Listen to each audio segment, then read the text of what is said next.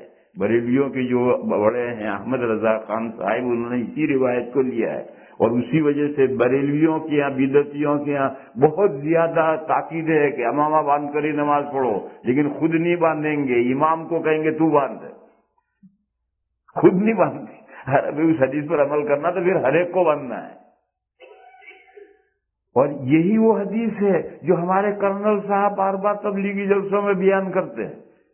ہمارے کرنل صاحب ہیں نا، بہت تبلیغ میں بڑا کام کیا، وقت لگائے ہوئے ہیں، وہ یہی حدیث جلسوں میں بیان کرتے ہیں کہ امامہ باندھ کر کے نماز پڑھو گے تو یوں ثواب بڑھ جائے گا، یوں بڑھ جائے گا، وہ یہ حدیث ہے۔ مگر ہمارے باقی تمام علماء کی تحقیق یہ ہے کہ یہ حدیث ضعیف نہیں، موضوع ہے، گھڑی ہوئی ہے، حدیث ہے ہی نہیں، اور صحیح بات یہی ہے کہ یہ حدیث موضوع ہے، اس کے کوئی اصل نہیں ہے، یہ گھڑی ہوئی حدیث ہے۔ اس لیے اہل السنہ والجماعہ میں کسی کتاب میں، حنفیوں کی کتابوں میں، شافعیوں کی، حنابلہ کی، کسی کی کتابوں میں یہ مسئلہ نہیں ہے کہ امامہ باندھ کر نماز پڑھنے سے اتنا ثواب بن جاتا ہے، بڑھ جاتا ہے، یہ نہیں۔ اصل یہ ہے کہ امامہ باندھنا اسلامی لباس کا سب سے اعلیٰ معیار ہے، اور اللہ کا حکم ہے کہ اعلیٰ معیار لے کر کے جب بھی مسجد میں آؤ بہترین لباس میں آؤ، بس اتنی بات ہے، اس سے آگے کچھ نہیں۔ یہ کرنل صاحب جو حدیث بیان کرتے ہیں، یہی حدیث بیان کرتے ہیں جس کو بدعتی ضعیف کہتے ہیں، جو حقیقت میں موضوع اور گھڑی ہوئی حدیث ہے۔ کیا امامہ پہن کر پڑھی جانے والی نماز کو فضیلت ہے بے امامہ پڑھی جانے والی نماز پر؟ آیا اس کے متعلق کوئی حدیث ہے؟ یعنی امامے کے ساتھ نماز پڑھنے کو، یہ وہی اشارہ کر رہے ہیں، انہوں نے وہ کرنل صاحب سے کہیں سنا ہوگا یا بدعتیوں سے سنا ہوگا، اس لیے وہ یہ بھائی سوال کر رہے ہیں۔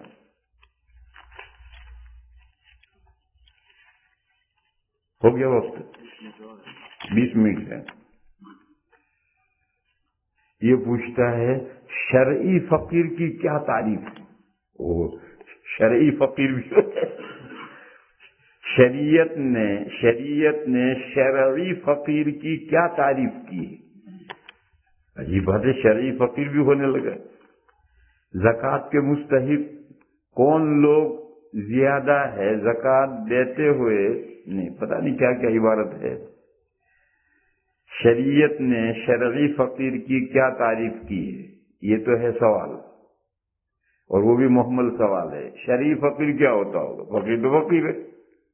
چلو اچھا، زکوٰۃ کے مستحق کون لوگ زیادہ ہیں؟ یہ بھی سوال ہے کہ زکوٰۃ کا مستحق کون زیادہ ہے۔